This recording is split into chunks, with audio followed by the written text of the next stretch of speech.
Oh, God. Up there!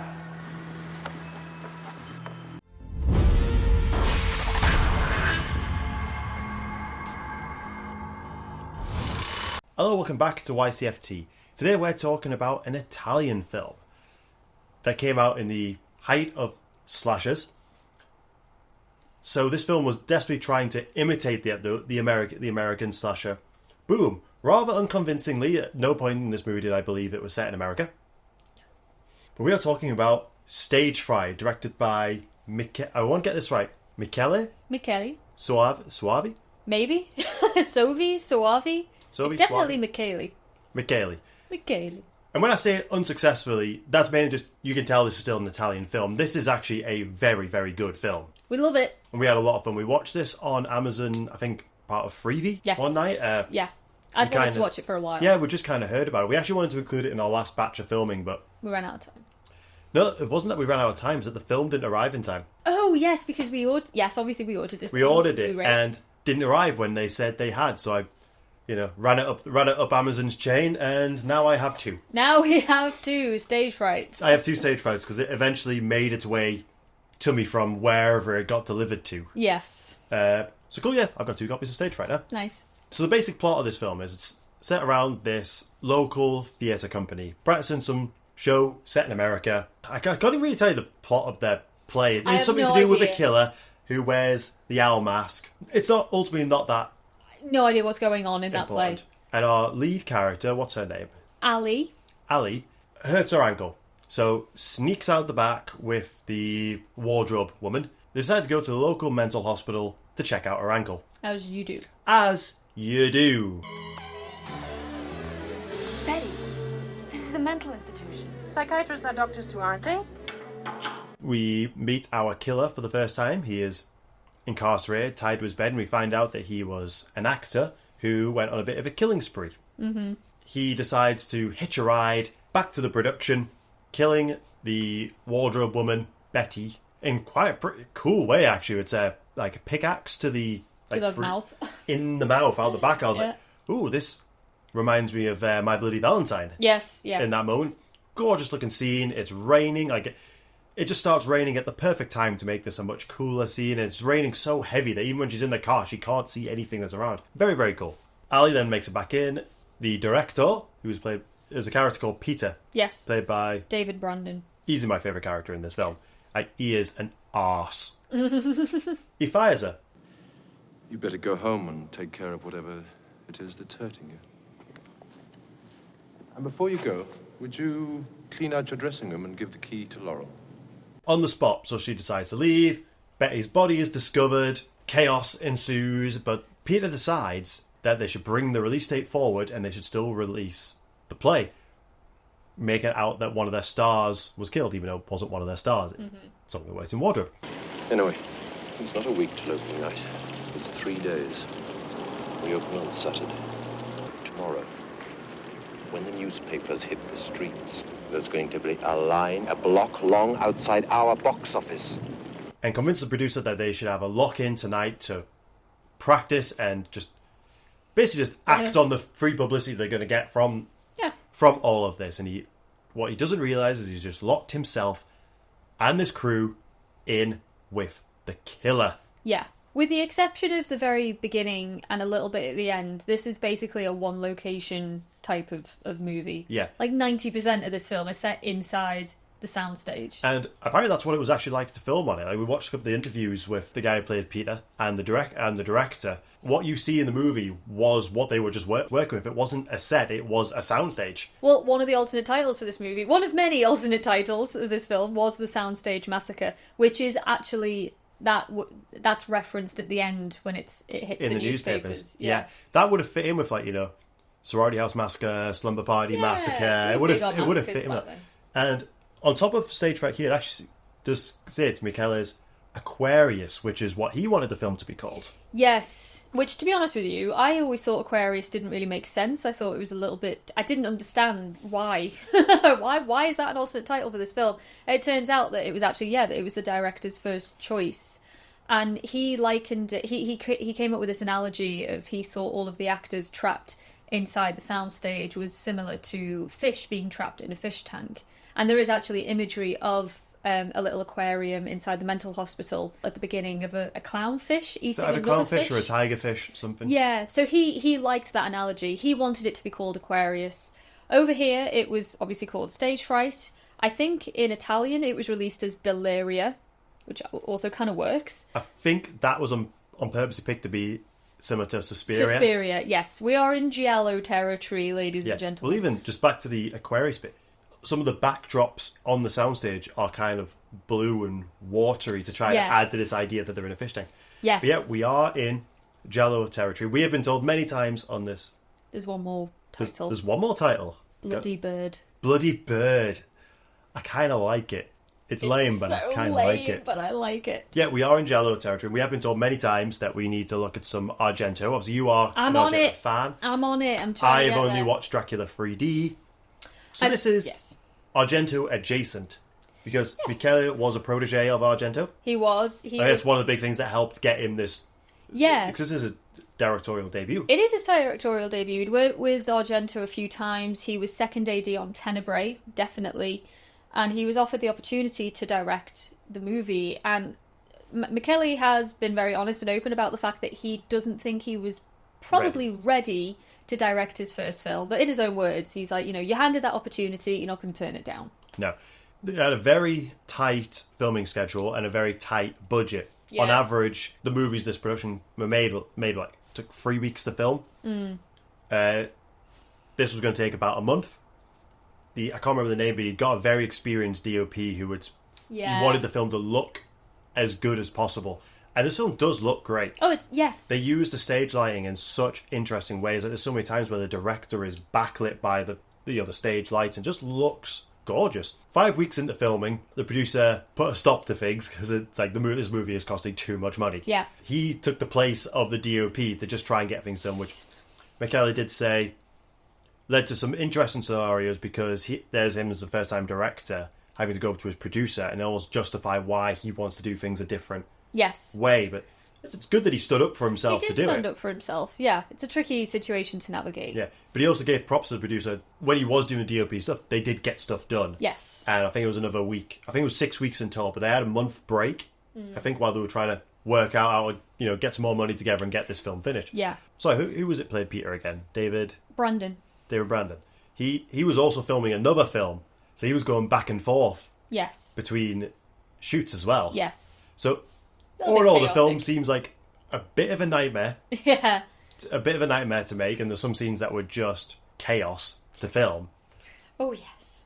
The dubbing is so strange That's in just... this film. It's hard to judge the performances because some of them are not native English speakers. Absolutely not. But this is part of, for me anyway, I love giallo horror movies, and specifically watching a lot of Argento films over the last couple of years. It's part of their charm. Of roses, one full step and wham, you're finished. I can understand that. But doing it is magic. Once you're stage struck, that's it. Honestly, like the really, really shitty dubbing somehow just adds to the whole experience of the whole thing. And yeah, like the first time we watched this, you could clearly tell which actors were Italian, or at least non-English speaking actors, and which ones were. Because the first time we watched it, I was watching Peter say his lines, and I was like, that actor is clearly speaking English. Mm-hmm. He is not Italian. He is speaking English. It's hard because there was nothing in the trivia about it. We have to deep dive to try and find, like, the woman who played the woman in wardrobe. She was German. She was German. So it's like we have different degrees of accents, all who could do different amounts of English. Yeah. And it helped that, Peter's Irish.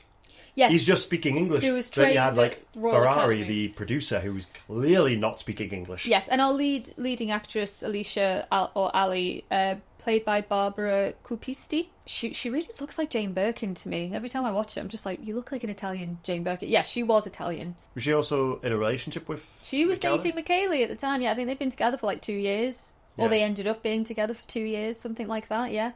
We found that out in the behind-the-scenes interview with the director. Yeah, so it was interesting, like, just having scenes where it's like, this is either an incredible dub or someone speaking English in a scene, but it's weird when you have, like, Peter and Ferrari in a scene together, like the director and the producer, and one looks like he's speaking perfect English because he was, and one who's clearly very badly dubbed. And I know Yeah. Michele was not happy with the finished dubbing of the film. He wasn't happy with the finished product. No, He enjoyed the experience and he's happy with the film as a whole. But the final product, he wasn't overly pleased with it. Fair enough. I love this movie. What's our killer called? Irving Wallace. Irving Wallace. And he wears the prop owl mask that they used from the play. And Michele fought to have this made because the producer just wanted to use a clown mask like at the beginning of Halloween. He's like, anyone could be a clown.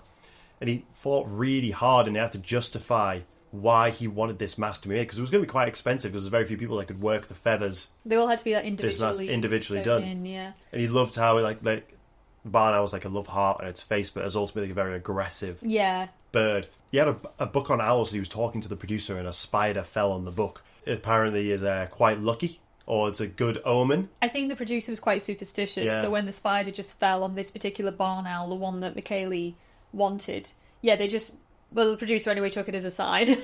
Close the book, kill the spider. It's like, yes, okay. But I'm so glad they did because so many of the shots of the killer look great because of this mask. Yeah. It's absolutely fantastic, and especially when you get blood in the feathers. Yeah, it's great. It really does help separate this film. It does make it memorable. Like when I'm thinking Killer Gift, because other than that, he's just wearing black. Yeah, it's a very stylish 80s thriller, which, giallo horror, I forget what it literally translates to, but Italian giallo horrors are, for the most part, just psychological thrillers and crime mysteries with a little bit of horror thrown in there. And even the director has said that basically this plot is very, reminiscent of Agatha Christie, and specifically Christie's And Then There Were None, when you have, the group of people stuck together on this island and they are literally being picked off one by one until there is literally only one person left. It's very similar here. The actors and, the cast and the crew alike are picked off by this madman that has followed this actress back to the theatre. And I guess it's Justin Wallace's good luck that the director chose to lock them in. Yeah. Because it's not the killer that locks them in the theatre, it's the shitty-arse, tyrant-y director. No, so he takes the place of one of the crew, one of the actors, puts on the costume, and shit probably hits the fan in this moment here when he enters the stage and Peter's getting him to do a run through, and by pure luck he enters the stage. It's weird. It's still weird that they're on a sound stage and not a theatre. And not a theatre, yeah. It's a scene in the play where he has to strangle somebody. I think that maniac is hiding in here. Are you gone out of your mind? Go on, kill her! Kill her! Jesus Christ, what's the knife got to do with anything?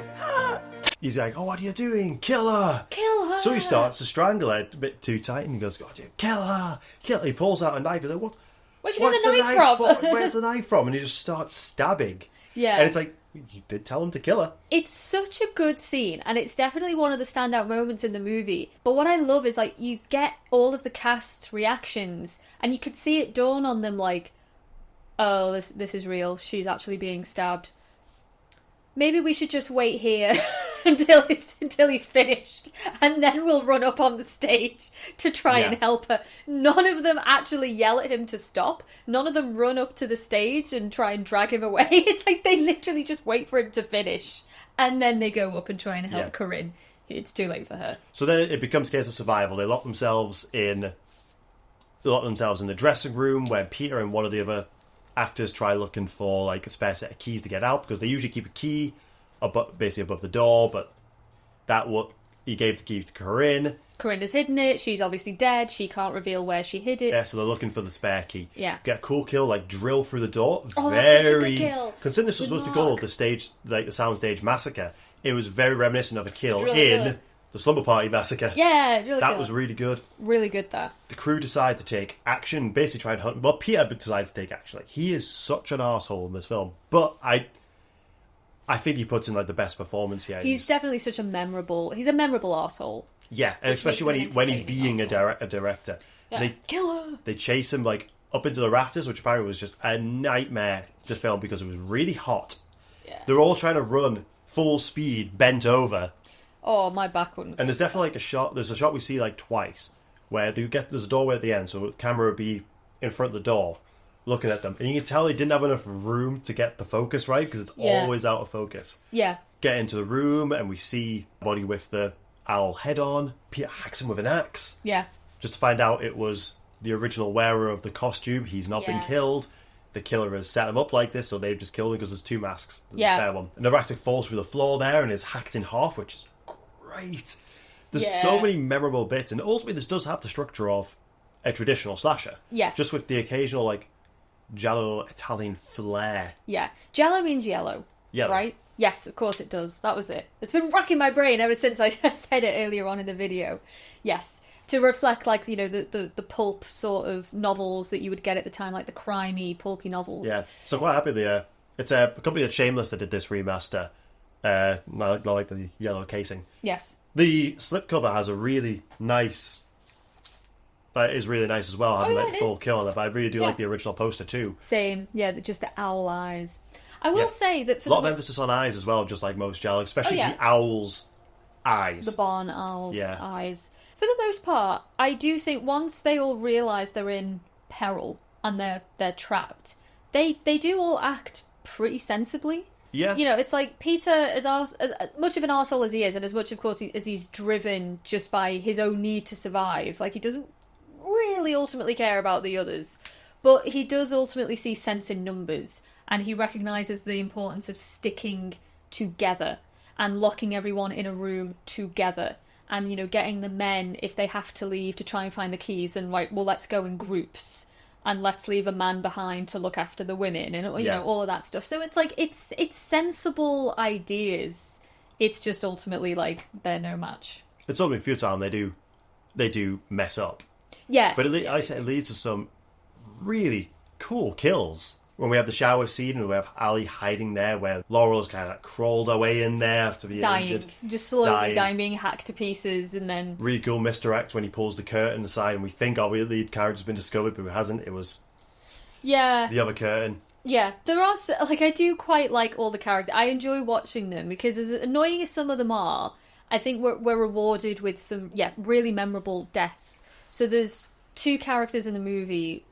One, the girl is called Sybil. I can't remember what her partner is called, but she's pregnant.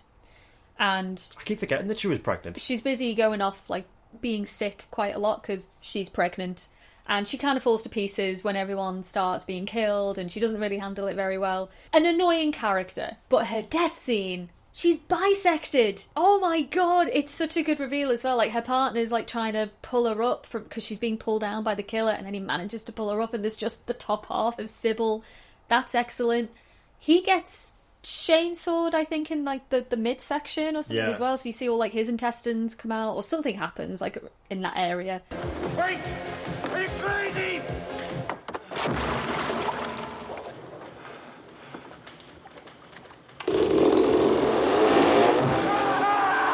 Laurel as well. She gets a really good death scene, but I actually really like Laurel as a character.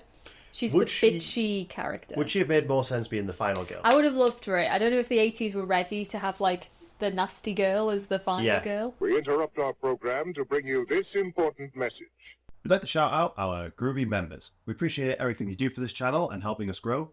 You guys are awesome. So Peter also gets killed off. Yeah. Good death we are spoiling a fair bit. It came out in 87. Yeah. It's a pretty good death scene. They're trying to break down the door to get out, and he tries to reason with the killer and gets his arm chainsawed off, and then in a scene that they had to film for real, holds the chainsaw right next to his face. Yeah. It's like, chainsaw runs out, so gets his head whopped off with an axe. Yeah. It's such a satisfying death for such a dickhead of a character. Ever since he died, I missed him, just because he had such a screen presence. A really good presence, yeah.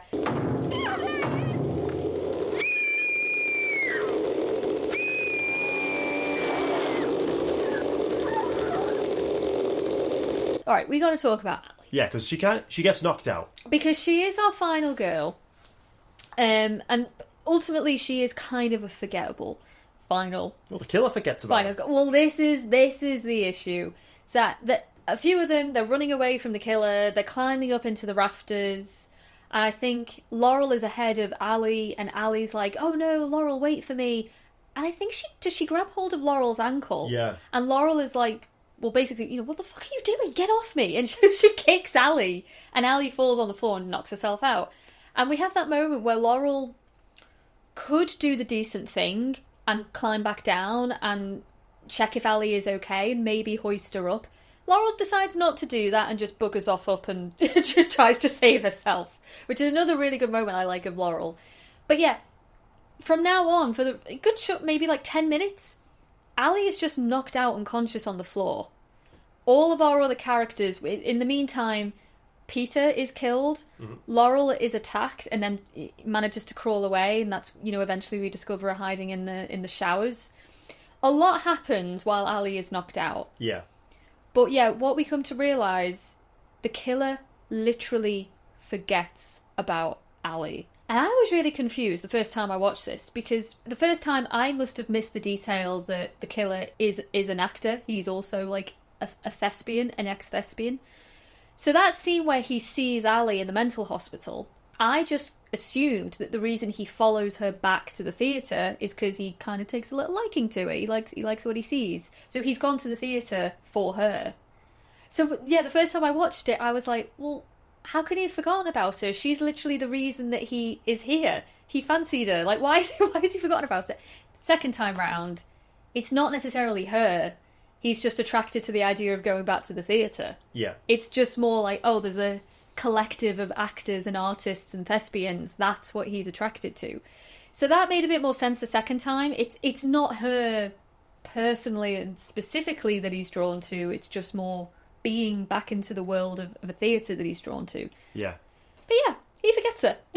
It could just be that with the rushed end of the production, some stuff might have been missed, but it leads to one of the best looking finales. Scenes. Pre-finale. The big set piece. We're up on the stage. There's a fan going, feathers everywhere. Michaela just described it as like a snow globe. Yeah. And he's positioned all the bodies on the stage, and he's got like a chair for himself, and he's just sat there with this cat. Very Bond villain-esque. And I always see that as he's done now, and I think he's waiting to be found, and that's how I think he was caught the first time, because we know the stories that he mutilated a lot of bodies and positioned them. I reckon he did exactly the same as what he's just done now. And now, because then he's forgotten about Ali, he thinks he's done. He's just sat there waiting for his audience to come in the morning. Yeah, and it looks great. It's a messed up scene. Oh, it's horrible. But it's beautiful. Yeah. Like, it's a piece of art. And when he's just sat there so domineering, but with this... He kind of has a nap.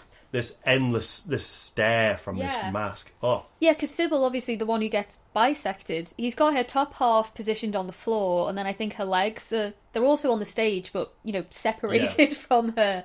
And then Peter, who's decapitated, he gets hold of Peter's head, and then he, shoves it on a mannequin. Yeah. But then he turns the head so it's not facing the right way. It's twisted, weird art installation. Yes, absolutely. And it's really weird. But then again, it's like, well... Even if he thinks or believes that Ali is dead at the bottom of the ladders, he should have still gone back to get her body to also put her on the stage, and he doesn't even do that. You just forgot. So he literally forgets about our final girl. That's why we forgot about her as well. She sees the key on the stage. She does. The key to the door. So there's this cool sequence of her going underneath the stage, and I think they said that to film the scene of her looking up, there's a giant prop key. Because the light attracts the cat, and it took ages to get the cat to do the right reaction that they wanted. So she's just trying to get the key down. That attracts the killer, and that leads to their showdown, which leads us back up into the rafters. Yeah, there's a chase. A little bit of a chase, a little bit of a struggle. He's fallen over the edge. He's hanging on a bit of wire, and she's got the axe and she's trying to cut it. Yes. So he eventually falls. He ends up catching fire. He does. Well, what do you call them? There's like one of those drums, and it's got fire coming out of it, to keep... You always see it in films where homeless people are, keeping warm. Yeah, and she throws that over him, so he catches fire that way. Importantly, her watch, which... I say importantly, she mentioned it earlier that it's a very expensive... She has this very expensive watch. Oh, yeah. Well, she loses that in the fight and doesn't realise. Then she's in the hospital. Could be the same mental hospital. We don't know. We don't know. Who knows? And she decides to go back because she's realised she's forgotten her watch. That's where we meet the groundskeeper, who we had met early in the film. Yeah. I can't remember the name of the character. I can't remember his name. They go in. All the bodies have been moved. She finds her watch. It's all broken, and she clocks. She said, because he's reading from the newspaper. He's reading from newspapers, and she clocks that there's the wrong number of bodies, and it's this really weirdly edited, put together. She's counting through all the bodies. Very Giallo. Bizarre editing choice here, she realizes that the killer's body was missing. And then he appears, we see him all burned. He gets shot right between the eyes by the caretaker. I'll just call him the caretaker. Right between the eyes? Right between the eyes. And he goes, oh my God. I go, right between the eyes. Because he tries to explain to her, because she tried to shoot him earlier. She stabbed him in the eye as well, under the stage, which was quite cool. Yeah. But she tried to shoot him with a gun that she found, and it didn't work. And he's trying to explain to her that she'd left the safety on.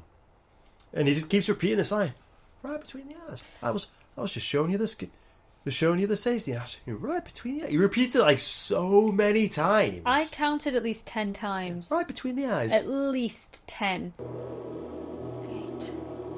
Where's the knife? Right between the eyes. God damn. You see that, Allie? Right between the eyes. Right between the eyes. Allie. I got him right between the eyes, Allie. Right between the eyes, Allie. Just like I said. Right between the eyes. Just carried on saying it. Yeah, carried on. Just kept saying it. Yeah. Right between the eyes. And Yeah. the movie kind of just ends. It's a very fun movie. We've watched it twice in like the last few weeks. Yeah. Obviously, we watched it before our last batch of filming in order to do a video, and rewatched it this week. Yes. Just a refresher, because it had been a couple of weeks. This is a movie I'd happily just put on Yeah. and watch. Well, it's not a complicated movie. No. It's pretty fun. Like we said at the beginning, like, we are committed to doing more giallo horror on the channel. This is you, I think, firmly kind of dipping your toe into giallo. So I'm really happy that you liked it, but I think next time we'll definitely tackle Argento, we'll tackle Bava, we'll tackle some of the others. Yeah, definitely. But yeah, it was a good, nice jumping in point. That is how I describe this movie. This is an entry point, because it's not quite giallo. No. It's a slasher. It's a very stylish slasher. We have some Italians trying to replicate American slashers, and they do that pretty successfully, but they've got their own a flair that the Americans just didn't have. Yeah. And it leads to some amazing looking shots, even for like what was a very small budget, and sometimes the cheapness does come across. But the cinematography is spot on. They have this little sound box for the play, so sometimes we do have like diegetic music, like lining up scenes from what would have been in the play, and it's incredibly well done. Like I said, the movie is just very, very stylish. Yeah, and it is. A lot of my enjoyment comes from that, mixed in with some really cool kills and this incredible mask. And a little bit of comedy as well thrown in there. We got our two policemen that we haven't mentioned. Oh God, yeah, I think one of them was played by Michele Soavi. Michele himself. Yeah, he was had a whole line where he was comparing himself to I can't remember James Dean. And the other guy, he was a comedic actor, and I think he was speaking English as well. I think the whole joke is that because of the really heavy rain that I mentioned earlier, they can't hear when people are shouting from the inside. Yeah, they're just stationed outside to watch over the theatre all through the night. But yes, they have no idea what's going on inside. In the interview we watched, he said, "Oh, we only had one American style police car, so we were very careful to place it in the way to make it look like we had lots." I'm going to say right now, at no point in the movie did I ever think there was more than one cop car. Like at no point did we ever believe that this was set in America. Yeah, but it doesn't detract from the enjoyment of this film. Oh God, no! It's just fun. Fun movie. It really is. Would happily watch it again. Yeah. Want to do more giallo? Yeah. Any of my mates who know us and live in the area, if you want a Blu-ray of Stage Fright, come and get it. Let me know. If you're curious about it, because I don't need 2 copies. No. One is more than enough. Yeah. The restoration was quite nice as well. The 4K restoration kept a nice little bit of the grain. Have you got any more notes? I don't think I do. I really do like it. I'd wanted to watch it for a little while. I'm very happy that we did. And yeah, I'm happy that we're going to do more giallo. More in the future. So thanks a lot, guys. Let us know if you've seen this one and what you think of it, and we'll see you next week. Bye.